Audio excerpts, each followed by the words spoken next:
In the winter of 1857, 4 women vanished from a remote Mormon settlement in Utah Territory without leaving a single footprint in the snow. Their husband, Ezekiel Whitmore, claimed they had departed to visit family in the east, an impossible journey during the territory's most brutal winter on record.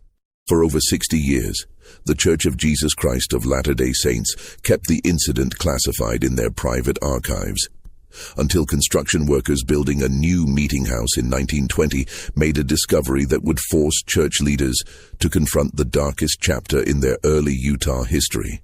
What they found buried beneath the chapel's foundation would challenge everything the community believed about faith, family, and the price of building Zion in the wilderness. Before we continue with the story of Ezekiel Whitmore and the winter that changed everything, this channel isn't for everyone, only for those brave enough to uncover the mysteries that history tried to bury. If you're ready to hear stories that will make you question what really happened in America's past, hit that subscribe button and ring the notification bell. And tell me in the comments, what state are you listening from? Are you brave enough to hear the truth about the early Mormon settlements? Let's find out together. The discovery in 1920 would prove that some secrets are too terrible to stay buried forever. The Utah Territory of 1847 was a land of impossible dreams and crushing realities. When Brigham Young first gazed upon the Salt Lake Valley and declared, "This is the place," he was looking at thousands of square miles of alkaline desert, bracketed by mountains that would trap his people in complete isolation for months at a time. Yet for the Mormon pioneers, this desolation was providence, a promised land where they could practice their faith without the persecution that had driven them from Missouri, Illinois, and every other place they'd tried to call home. Ezekiel Whitmore arrived in the valley during the second wave of Mormon migration in late September 1847. Unlike the advance company that had accompanied Brigham Young, Whitmore's group faced the approaching winter with insufficient supplies and inadequate shelter. He was 34 years old, a skilled carpenter from Vermont who had converted to Mormonism in 1843 after hearing Joseph Smith speak in Nauvoo. What set Whitmore apart from most of his fellow pioneers was his family situation. He traveled with 4 wives, all legally married to him under the principle of plural marriage that the church had begun practicing in secret. His first wife, Sarah Whitmore, was 31, a steady woman with graying hair who had been married to Ezekiel for 8 years. She was barren, a fact that in Mormon theology made plural marriage not just acceptable, but necessary for achieving the highest degree of celestial glory. Sarah had herself selected Rebecca Thornton, 27, as Ezekiel's second wife in 1845. Rebecca was educated, unusual for a woman of her time, and could read both English and German. She questioned church doctrine more openly than was comfortable for most Mormon men, but Ezekiel seemed to value her intellectual contributions to their family discussions. Mary Kellerman became the third wife in early 1847, just before the journey west. At 24, she was pregnant with her first child and suffered greatly during the trek across the plains. Her German immigrant parents had died during the Nauvoo period, leaving her with no family except the Whitmore household. The fourth wife, Ruth Caldwell, was barely 19 and had joined the family only 3 months before they departed for Utah.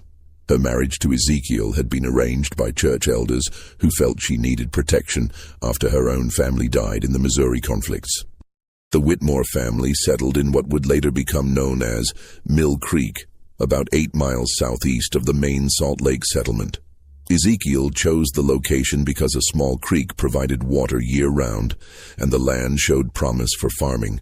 More importantly, the isolation suited his temperament. He had always been a private man who preferred the company of his wives and his work to the social obligations of community life. That first autumn, Ezekiel worked with desperate intensity to prepare for winter.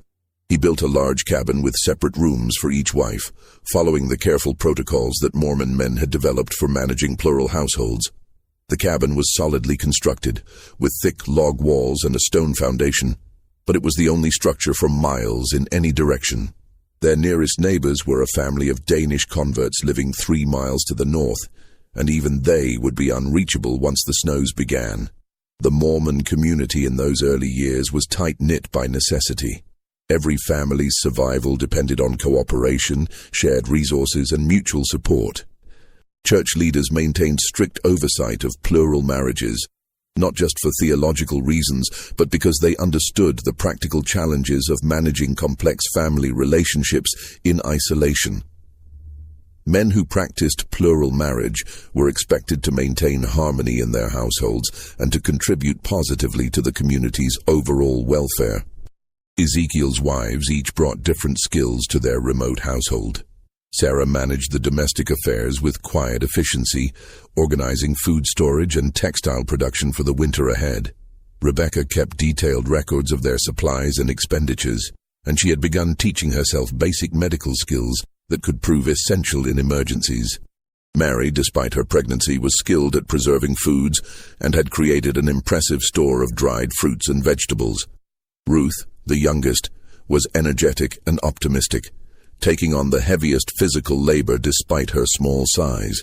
By December 1847, the Whitmore household appeared to be thriving. Church records show that Ezekiel made regular trips to the main settlement to trade goods and attend meetings.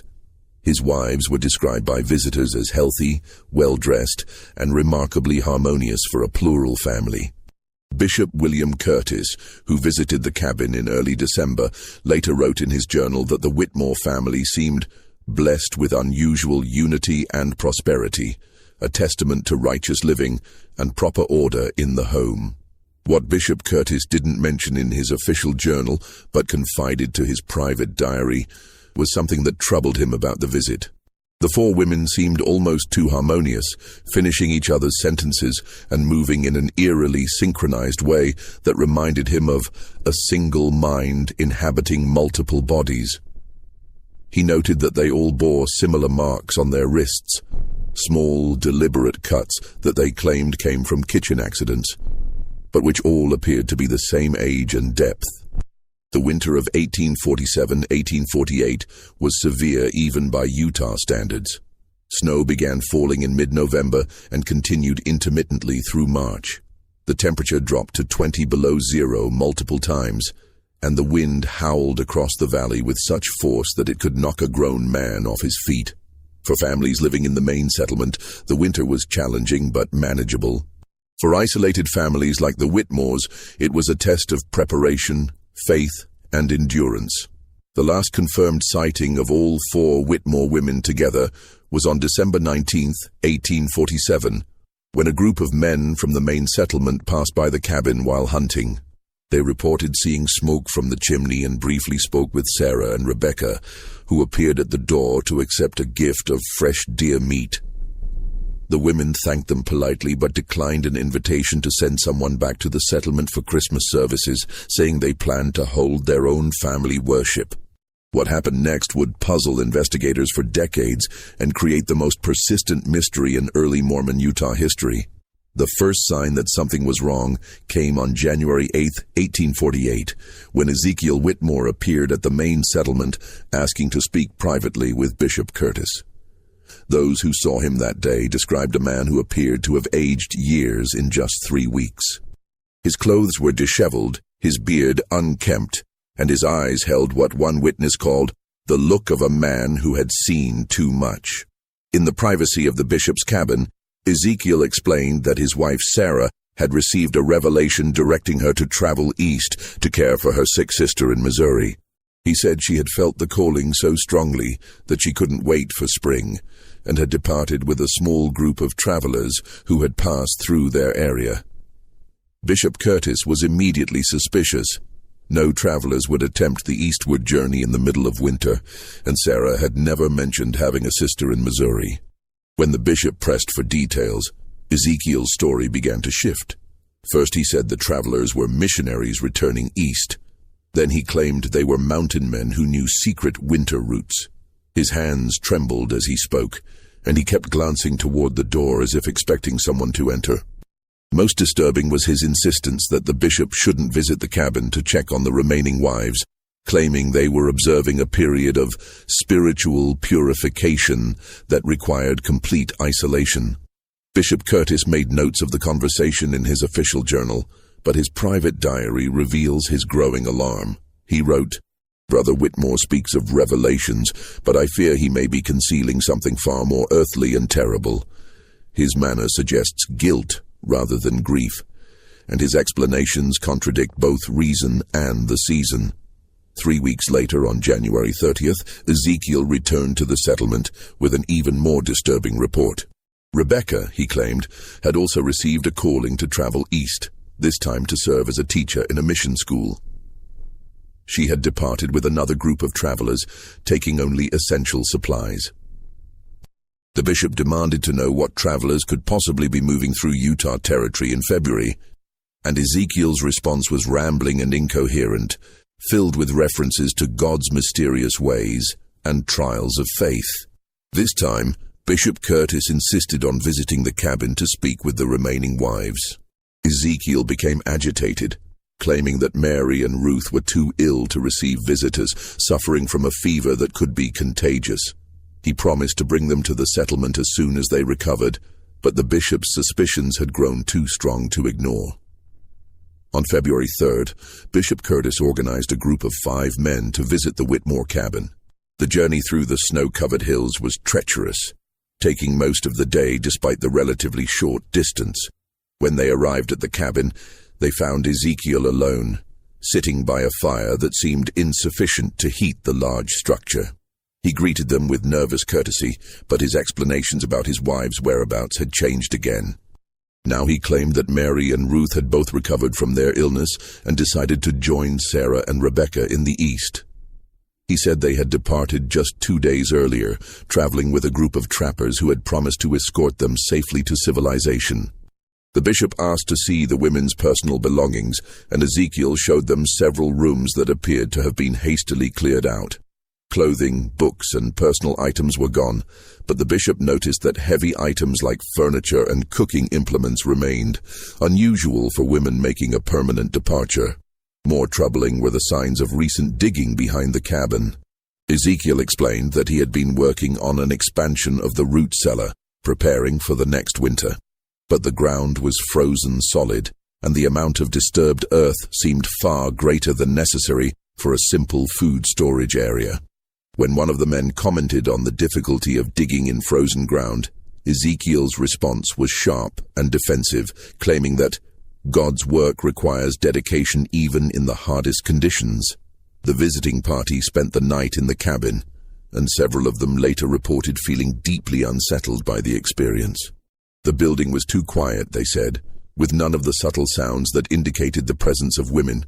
No rustling of skirts, no soft conversations, no feminine touches in the daily routines.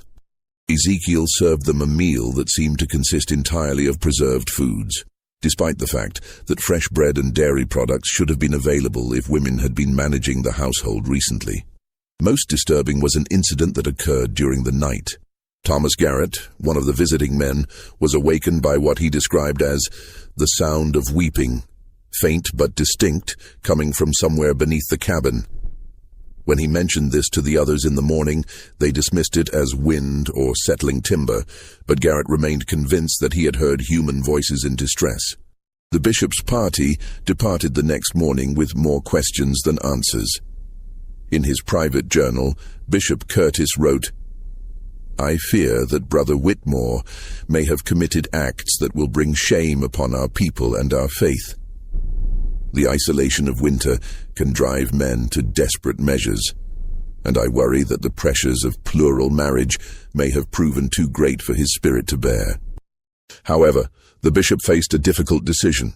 The Mormon community was already under scrutiny from the federal government, and rumors of violence or impropriety could bring unwanted attention from authorities. The principle of plural marriage itself was controversial, and any scandal involving a polygamous family could be used to justify government intervention in church affairs. After consulting with other church leaders, Bishop Curtis decided to continue monitoring the situation quietly, while hoping that the spring would bring some resolution to the mystery. Throughout the remaining winter months, Ezekiel made regular appearances at the settlement, always alone and increasingly gaunt. He claimed to be in regular correspondence with his wives, receiving letters that confirmed their safe arrival in the East and their happiness in their new circumstances. But he could never produce these letters, claiming they were too personal to share, or that he had accidentally destroyed them in the fire. Members of the community began to whisper among themselves. Some believed that Ezekiel had indeed sent his wives away, perhaps because he could no longer support them, or because the isolation had created unbearable tensions in the household. Others suspected something far more sinister, pointing to his erratic behavior and the inconsistencies in his stories. The truth would remain hidden until the spring thaw revealed secrets that would challenge everything the community thought they knew about faith, family, and the price of survival in the wilderness. When the snows melted in April 1848, Bishop Curtis finally had the opportunity to conduct a thorough investigation of the Whitmore property. What he discovered there would haunt him for the rest of his life and create a mystery that would persist for over 70 years. The cabin itself appeared to have been abandoned for weeks.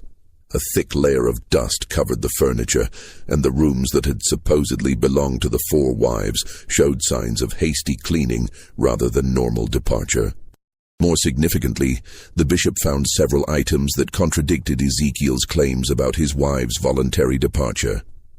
Rebecca's most treasured possession, a leather-bound journal in which she had recorded her thoughts and observations since joining the family, was hidden beneath a loose floorboard in what had been her room. The final entry, dated December 20th, 1847, was written in a shaking hand and contained a single cryptic sentence. "E says we must all make the ultimate sacrifice for the sake of the eternal family, but I fear his revelations come from a darker source than heaven." Behind the cabin, the area that Ezekiel had claimed to be excavating for root cellar expansion told a different story. The disturbed earth covered a much larger area than necessary for food storage, and the digging appeared to have been done in stages over several weeks. Most disturbing was what the bishop found partially buried in the loosened soil. Fragments of fabric that matched descriptions of clothing worn by the four wives, along with personal items including a wedding ring that Sarah had worn since her marriage to Ezekiel. The bishop also discovered evidence of what appeared to be some kind of ritual activity. In a cleared area near the digging site, he found the remains of multiple fires, arranged in a specific pattern that seemed deliberate rather than practical. Mixed with the ashes were burned fragments of paper that appeared to be pages from religious texts, though not from any standard Mormon publications. Some of the legible fragments contained references to blood atonement and eternal sealing through sacrifice, concepts that existed in Mormon theology but were being interpreted in ways that horrified the bishop. More evidence came from the cabin's interior. In the room that had belonged to Ezekiel and Sarah, the bishop found a hidden compartment containing several notebooks filled with Ezekiel's handwriting. The entries documented his growing obsession with what he called the principle of ultimate consecration, a belief that God required the faithful to surrender everything, including life itself, to achieve the highest degree of celestial glory. The notebooks revealed that Ezekiel had been studying obscure religious texts and had begun to believe that his family had been chosen for a special mission that would require extraordinary sacrifice. The final entries in these notebooks described Ezekiel's growing certainty that his wives had been sent to him specifically to fulfill this divine purpose. He wrote about receiving visions that showed him the eternal glory that awaited families who proved their absolute devotion through ultimate sacrifice. The handwriting became increasingly erratic as the entries progressed, and the later pages contained disturbing references to the willing offering of innocence and the sealing power of shed blood. Bishop Curtis faced an impossible situation. The evidence strongly suggested that Ezekiel had murdered his four wives, possibly as part of some twisted religious ritual. But Ezekiel himself had vanished completely, leaving no trace of his whereabouts or intentions. The bishop's attempts to track him proved fruitless. He had simply disappeared into the vast wilderness of the Western Territories, where a man could lose himself forever if he chose to do so. The church leadership made the difficult decision to classify the entire incident as confidential. They were acutely aware that any public revelation of the suspected murders would provide ammunition for anti-Mormon sentiment and could bring federal intervention that would threaten the survival of their entire community. The official records were sealed, and the few men who knew the truth were sworn to secrecy. The Whitmore cabin was quietly dismantled, and the disturbed earth behind it was carefully restored to its natural state. The church purchased the property and designated it as unsuitable for settlement, ensuring that no one would accidentally discover what might remain buried there. The 4 wives were officially listed as having relocated to the eastern states, and their disappearance was explained as a family decision to return to more settled areas. But secrets have a way of persisting, especially in small communities where every family's business is known to all their neighbors.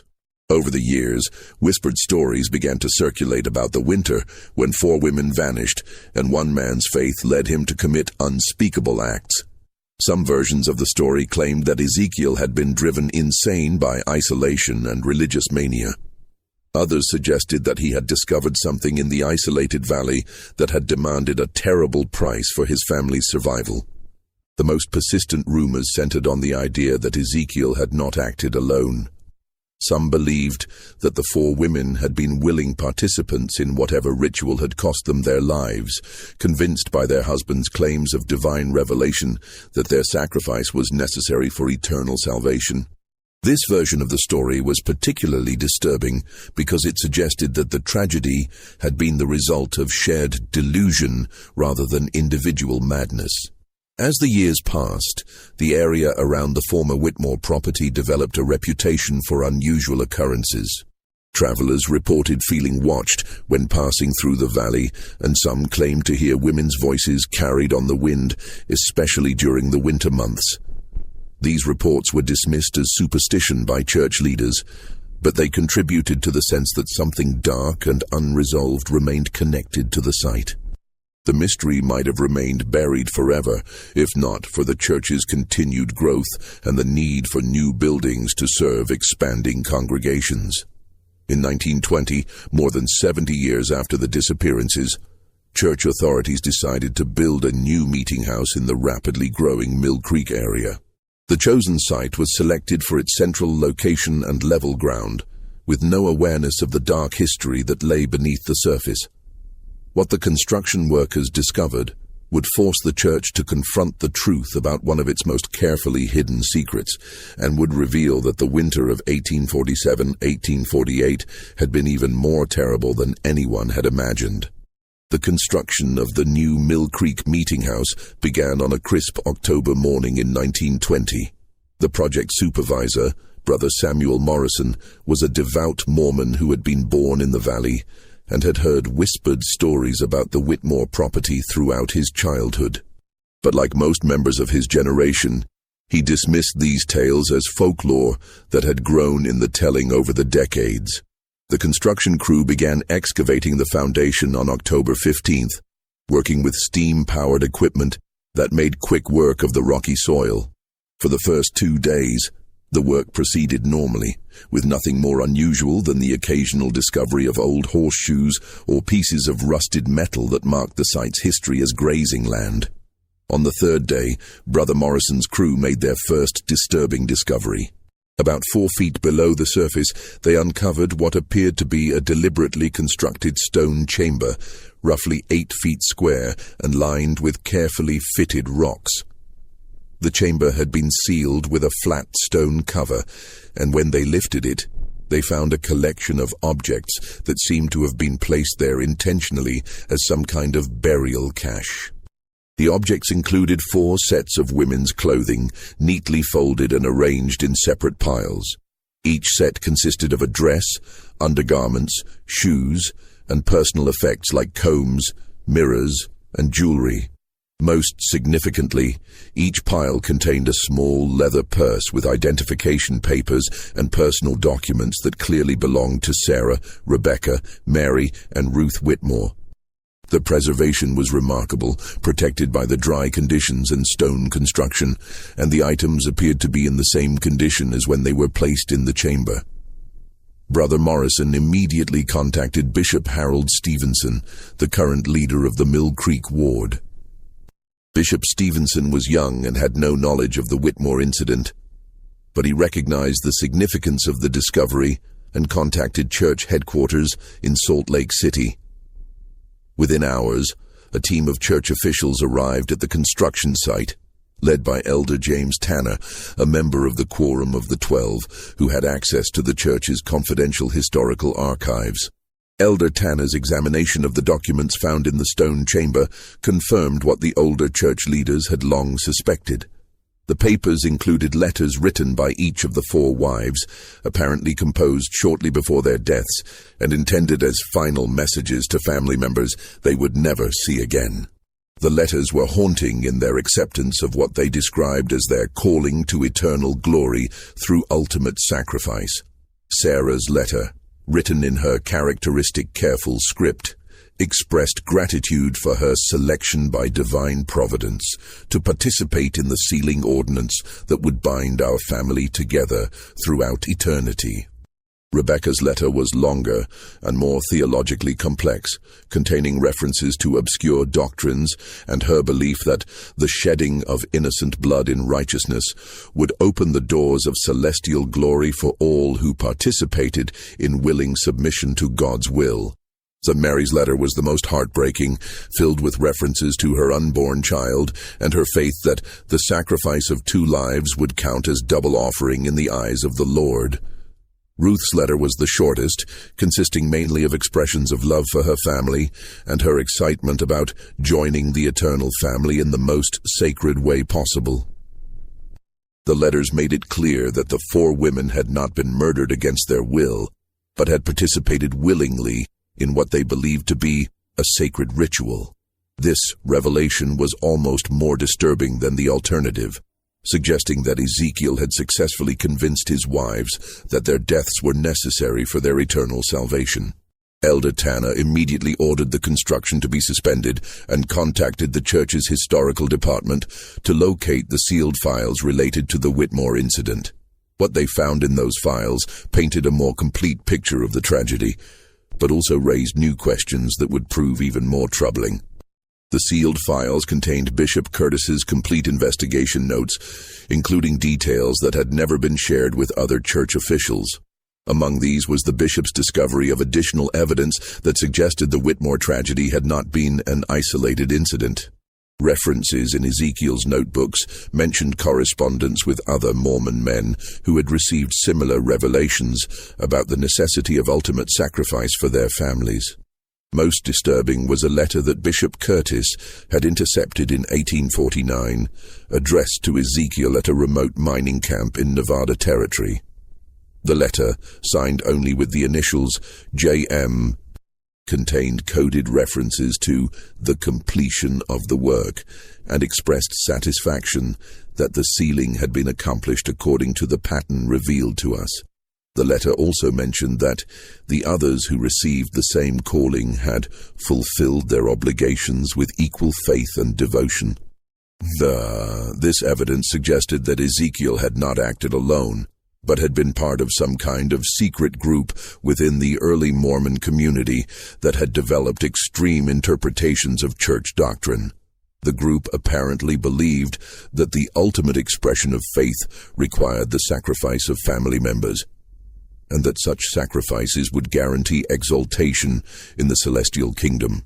Elder Tanner's team began a careful review of early church records, looking for other unexplained disappearances or unusual incidents that might be connected to this secret group.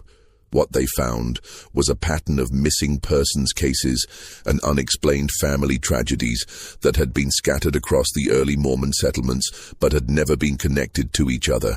Between 1847 and 1855, at least 12 Mormon families had reported the disappearance of family members under circumstances similar to the Whitmore case. In each instance, the missing persons were reported to have departed for the East or received callings to serve missions in distant locations. In most cases, the reports were made by male family members who claimed to have received revelations directing them to allow their wives or children to leave for spiritual purposes.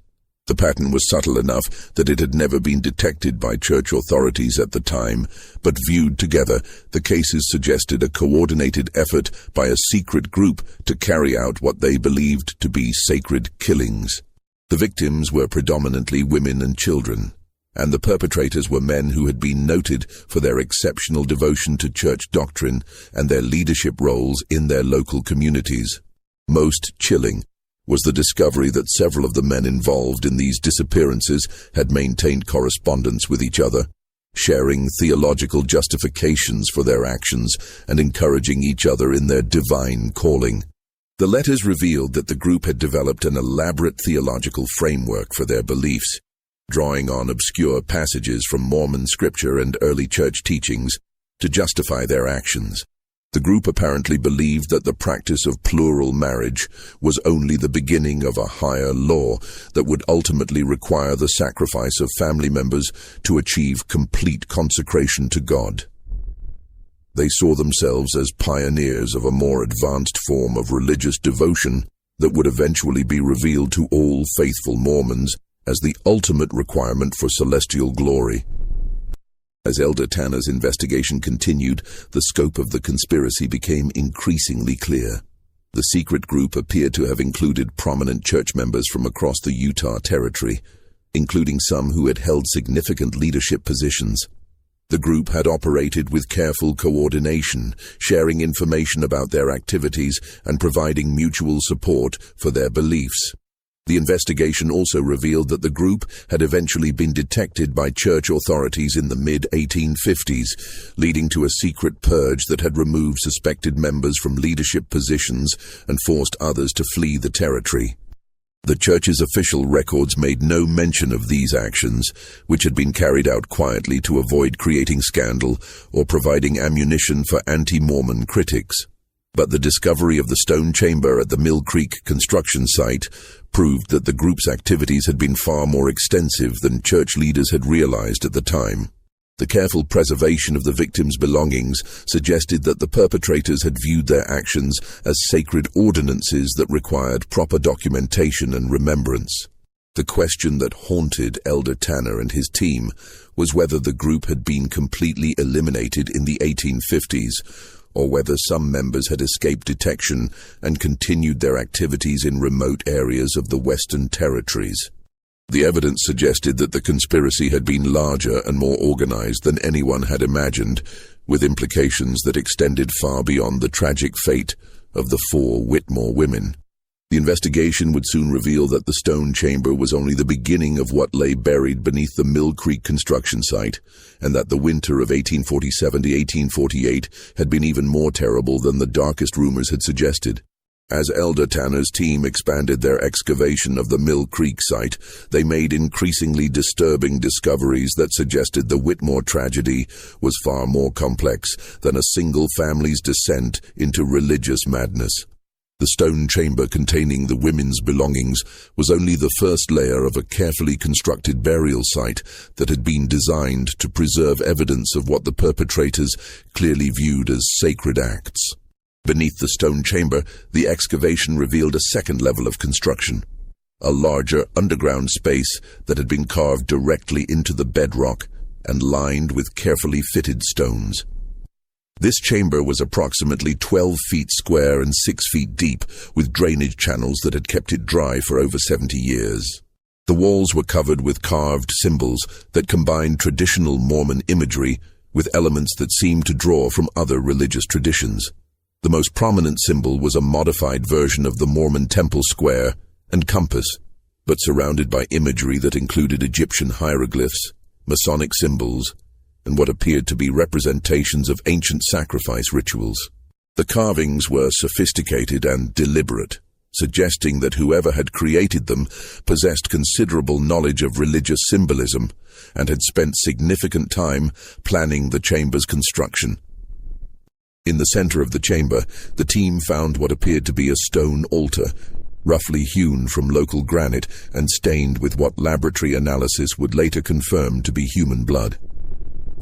The altar was surrounded by 4 smaller stone platforms, each bearing carved inscriptions that included the names Sarah, Rebecca, Mary, and Ruth, along with dates corresponding to the winter months of 1847-1848.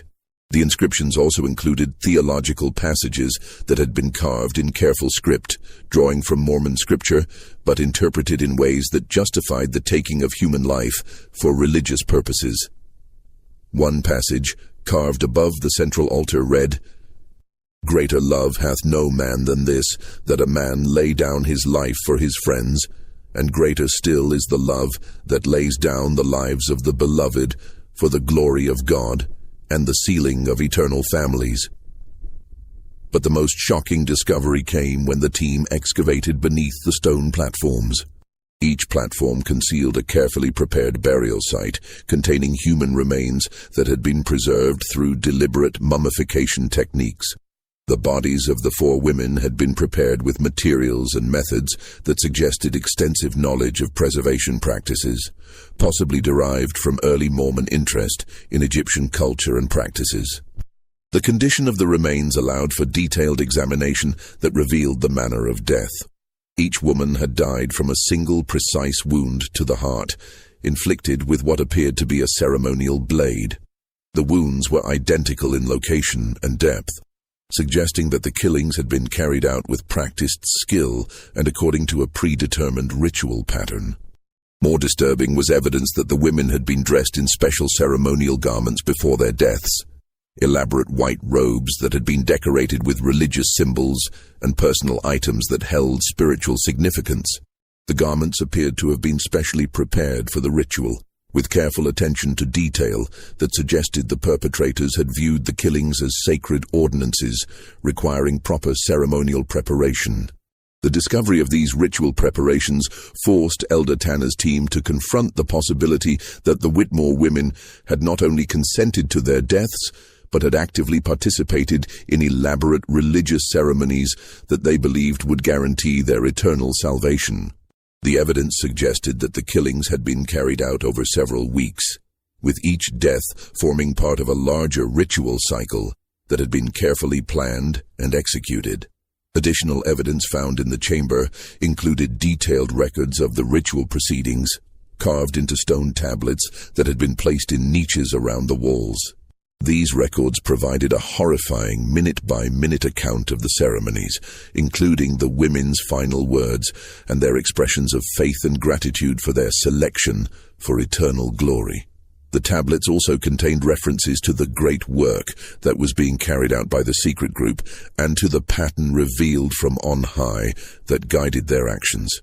The records made it clear that the Whitmore killings were part of a larger plan that involved multiple families and was intended to demonstrate the ultimate degree of faith and devotion required for celestial glory. Most chilling was the discovery that the ritual chamber had been designed for repeated use. The drainage systems, preservation techniques, and careful construction suggested that the site had been intended to serve as a permanent location for similar ceremonies. The chamber contained preparation areas for multiple victims and storage spaces for ritual implements and ceremonial garments. The investigation team also found evidence that the chamber had indeed been used for additional victims beyond the 4 Whitmore women. Carved records indicated that at least 8 other individuals had been sealed in the chamber between 1848 and 1855, including members of 3 other families that had been reported missing during the early years of Mormon settlement in Utah. The scope of the conspiracy was becoming clear.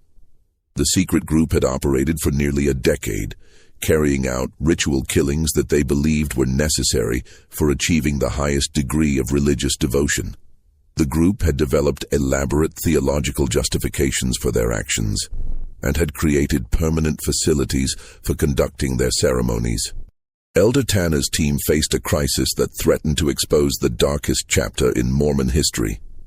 The evidence they had uncovered proved that a secret group within the early church had carried out systematic ritual murders, possibly involving dozens of victims over several years. The implications for the church's reputation and the faith of its members were staggering. The investigation also revealed that the group had maintained detailed records of their activities, including lists of potential victims and plans for expanding their operations. The records suggested that the conspiracy had been far more organized and extensive than anyone had imagined, with cells operating in multiple settlements across the Utah Territory. Most disturbing was evidence that some members of the secret group had held positions of authority within the church hierarchy, using their access to confidential information to identify potential victims and to cover up their crimes. The group had apparently used their knowledge of church doctrine and their positions of trust to convince victims that their deaths were necessary for eternal salvation. The investigation team realized that they were uncovering not just a series of isolated crimes, but evidence of a systematic conspiracy that had operated within the highest levels of the early Mormon Church. The implications were so serious that Elder Tanner immediately contacted the church's first presidency to report his findings and to request guidance on how to proceed. The decision that would be made in the coming days would determine whether the truth about the Whitmore tragedy and the larger conspiracy would ever be revealed to the public, or whether it would be buried once again to protect the church from scandal and persecution. But as Elder Tanner's team continued their excavation, they began to suspect that the underground chamber held even more terrible secrets that would make the choice between truth and concealment even more difficult. The final phase of Elder Tanner's investigation began when his team discovered a hidden passage leading from the main ritual chamber to an even deeper level of construction. The passage was narrow and had been carefully concealed behind a false wall, suggesting that it led to the most secret part of the underground complex. What they found in this deeper chamber would reveal the true scope of the conspiracy and the identity of its leadership. The deeper chamber was smaller than the ritual space above, but it had been constructed with even greater care and attention to detail. The walls were lined with carefully fitted stones that had been carved with intricate religious symbols, and the ceiling was supported by precisely cut archways that demonstrated advanced engineering knowledge. This was clearly the inner sanctum of the secret group, the place where their most important meetings and ceremonies had been conducted. In the center of the chamber, the team found a stone table that had been carved with extraordinary precision. The table's surface was covered with detailed maps of the Utah Territory, showing the locations of Mormon settlements and marking specific sites that had been designated for the group's activities. The maps included detailed notes about the families living in each settlement, with particular attention to households that might provide suitable victims for their rituals. The most shocking discovery was a series of stone tablets that contained the complete theological framework developed by the secret group to justify their actions. These tablets revealed that the group had been led by a man named Jeremiah Blackwood, who claimed to have received direct revelations from Joseph Smith himself, directing him to establish what he called the Order of Eternal Sacrifice. According to the tablets, Blackwood had been present at some of Joseph Smith's private meetings in Nauvoo and had developed an extreme interpretation of the prophet's teachings about eternal families and celestial marriage. Blackwood believed that the ultimate test of faith required families to demonstrate their willingness to sacrifice everything, including life itself, to prove their devotion to God and to secure their eternal exaltation.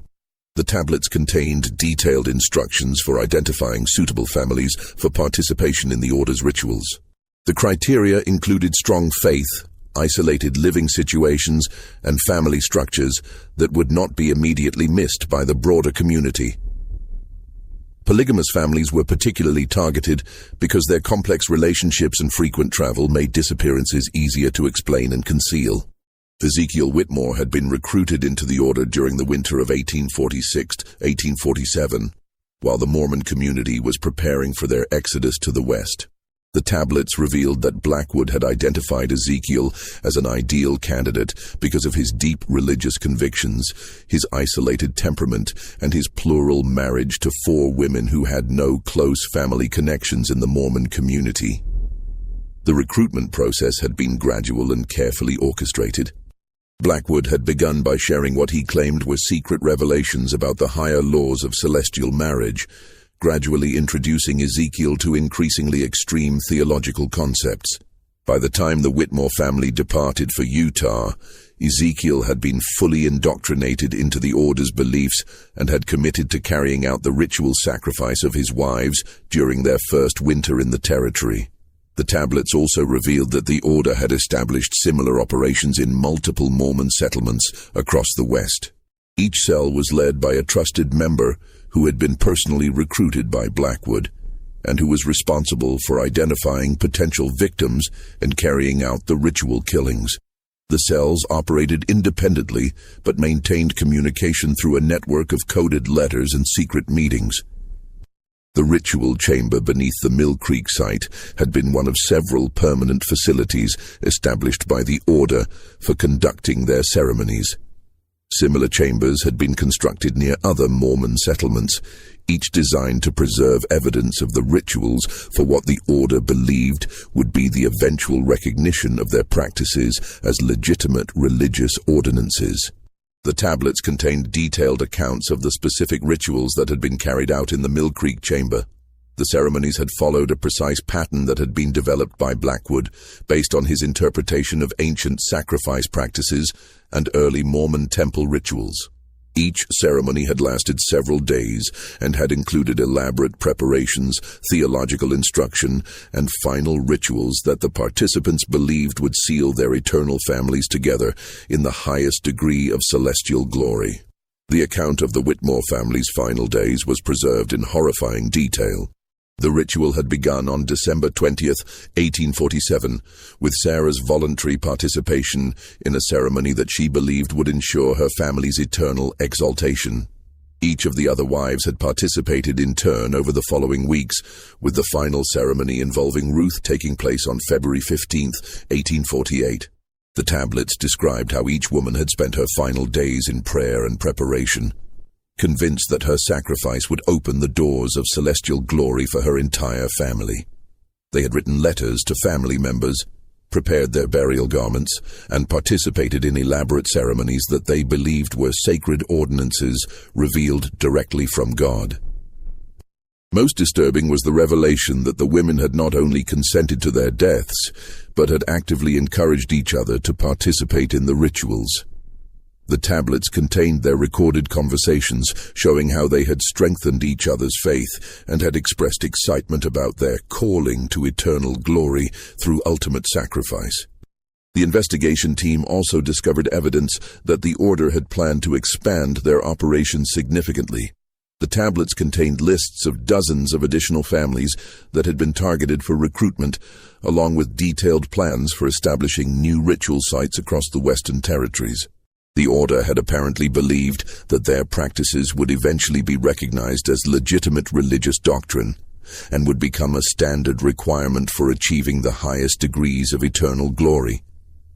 But the tablets also revealed why the Order's activities had come to an end in the mid-1850s. Church authorities had begun to detect the pattern of disappearances and had launched a secret investigation that had identified several Order members. The investigation had been led by Brigham Young himself, who had recognized the threat that the Order posed to the survival of the Mormon community in Utah. The church's response had been swift and decisive.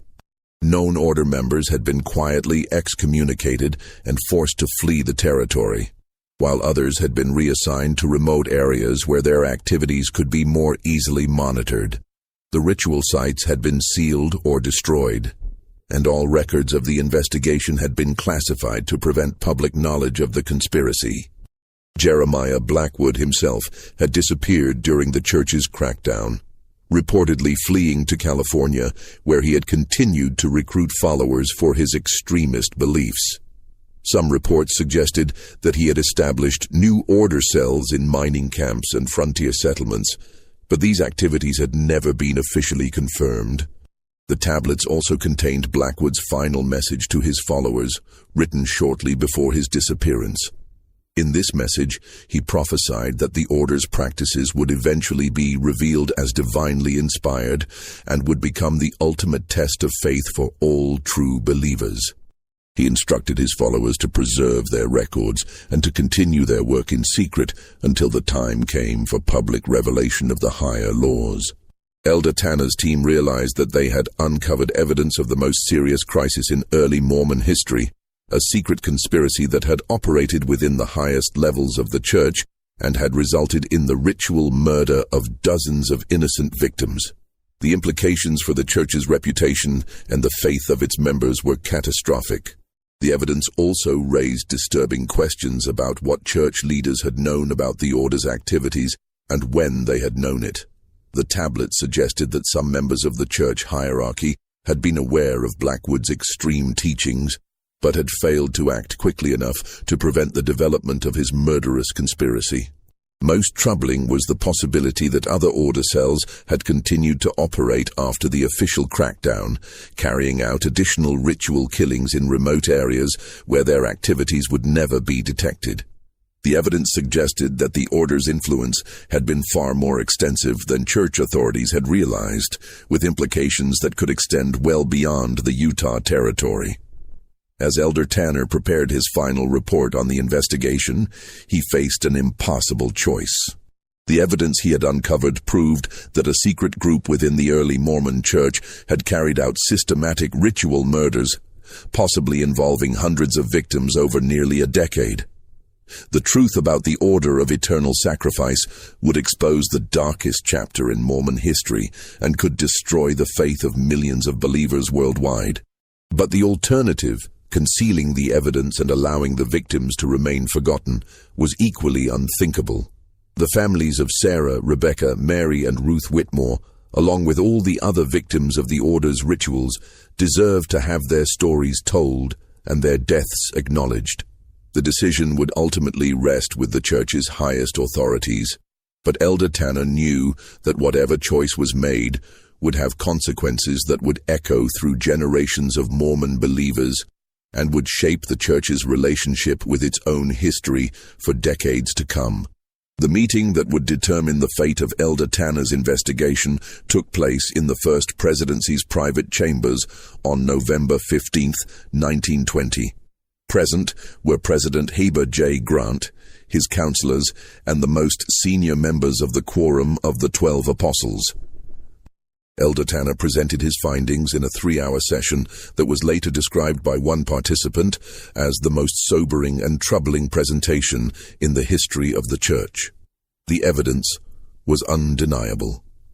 The stone chambers, the preserved remains, the detailed tablets, all pointed to a systematic conspiracy that had operated within the early Mormon community and had resulted in the deaths of dozens of innocent victims. The order of eternal sacrifice had been real, and its influence had been far more extensive than anyone had imagined. President Grant's response was measured but decisive. After consulting with his counselors and receiving unanimous agreement from the Quorum of the 12, he made the choice that would define the church's relationship with this dark chapter of its history.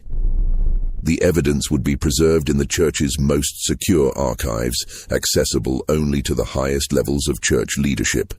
The victims would be quietly remembered in special memorial services attended only by church authorities. But the truth about the order of eternal sacrifice would never be revealed to the public. The decision was justified on multiple grounds. Public revelation of the conspiracy would provide ammunition for anti-Mormon critics and could undermine the faith of millions of believers who had dedicated their lives to the church. The evidence also suggested that the order had been successfully eliminated in the 1850s, meaning that there was no ongoing threat to public safety. Most importantly, the victims and their families had suffered enough. Exposing their stories to public scrutiny and sensationalism would only compound their tragedy. The Mill Creek construction site was quietly relocated to a different area, and the underground chambers were filled with concrete and sealed permanently. The stone tablets and other artifacts were transported to a special vault in Salt Lake City. where they joined other sensitive historical documents that the church had determined were too dangerous for public knowledge. Elder Tanner was assigned to prepare a comprehensive report that would be preserved for future church leaders, but he was also sworn to absolute secrecy about his discoveries. The few construction workers and church officials who had been involved in the investigation were transferred to distant assignments and were required to sign binding agreements never to discuss what they had witnessed. The official explanation for the construction delays at Mill Creek was unexpected geological conditions that required engineering modifications to the building plans. The new meeting house was completed 6 months later on a site 3 miles from the original location, and it served the growing Mill Creek community for decades without any public knowledge of the tragedy that had been discovered and concealed nearby. But the investigation had revealed more than just historical crimes. It had also identified evidence that suggested the order of eternal sacrifice might not have been completely eliminated in the 1850s. Several of the tablets contained references to Western brothers who had carried the order's teachings to remote mining camps and frontier settlements in California, Nevada, and Colorado. These references suggested that some order members had escaped the church's crackdown and had continued their activities in areas beyond church authority. President Grant quietly authorized a follow-up investigation to determine whether any order cells remained active in the Western territories. This investigation, conducted by church security personnel rather than regular missionaries, uncovered evidence of at least 3 additional ritual sites that had been operated by order members in the late 1850s and early 1860s.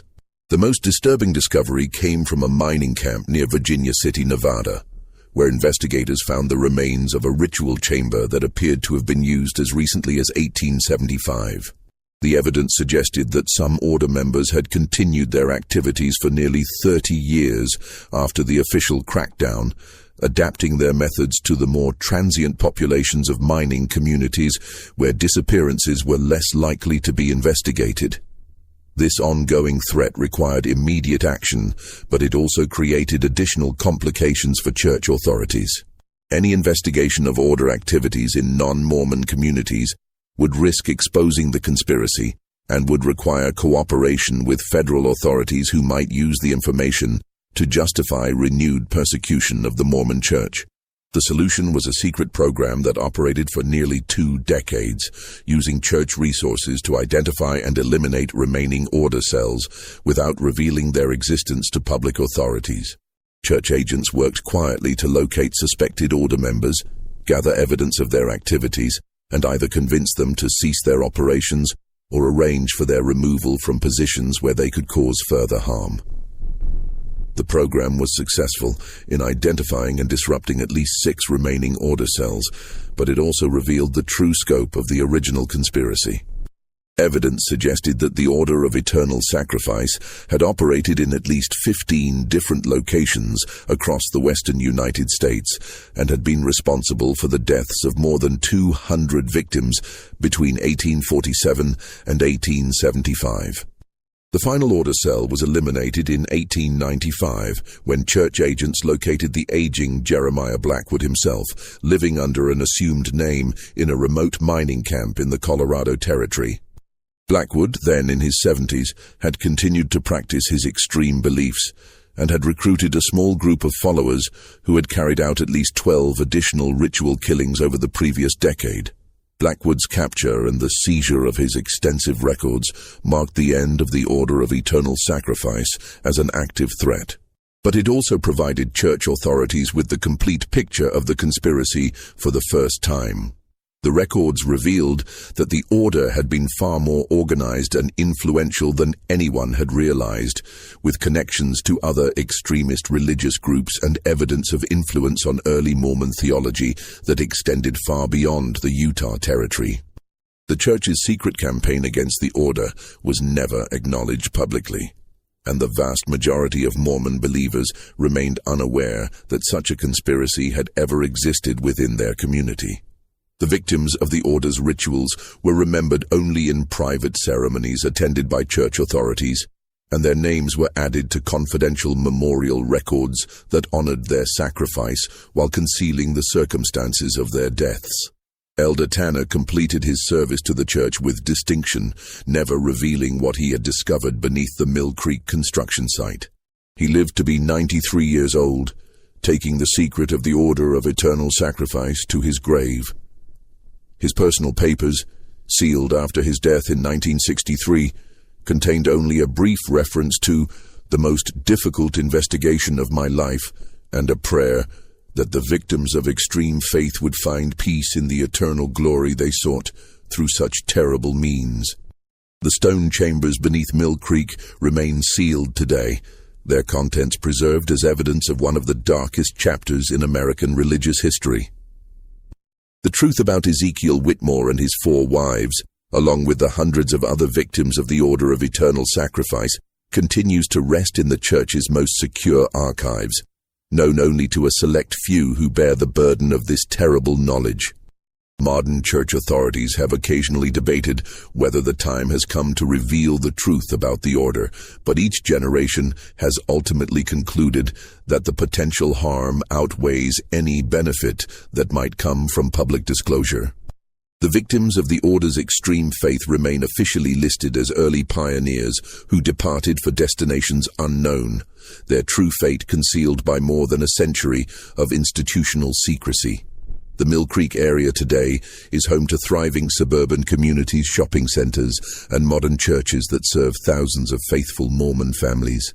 Few residents know that their neighborhood was once the site of ritual chambers where dozens of innocent people died in pursuit of eternal glory.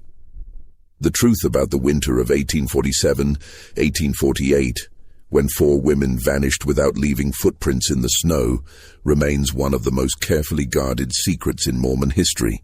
Whether that secret will ever be revealed, or whether it will remain buried forever beneath the weight of institutional protection and the passage of time, is a question that only future generations of church leaders will be able to answer. But the story of Ezekiel Whitmore and his 4 wives serves as a haunting reminder of the terrible consequences that can result when religious faith is twisted into justification for unspeakable acts, and when the pursuit of eternal glory leads to the destruction of innocent lives. The mystery that began with 4 missing women in a remote Utah cabin had revealed a conspiracy that challenged everything the Mormon community believed about their early history, and in the end, the choice between truth and concealment had shaped the Church's relationship with its past in ways that continue to influence its leaders and believers more than a century later. Just when we thought we'd uncovered the complete truth about the Order of Eternal Sacrifice, new questions continue to emerge. If this story has given you chills, imagine what other secrets might be buried in America's religious history. Hit that like button if you believe some truths are too terrible to reveal, and subscribe to join our community of brave souls who aren't afraid to explore the darkest mysteries of our past. What do you think?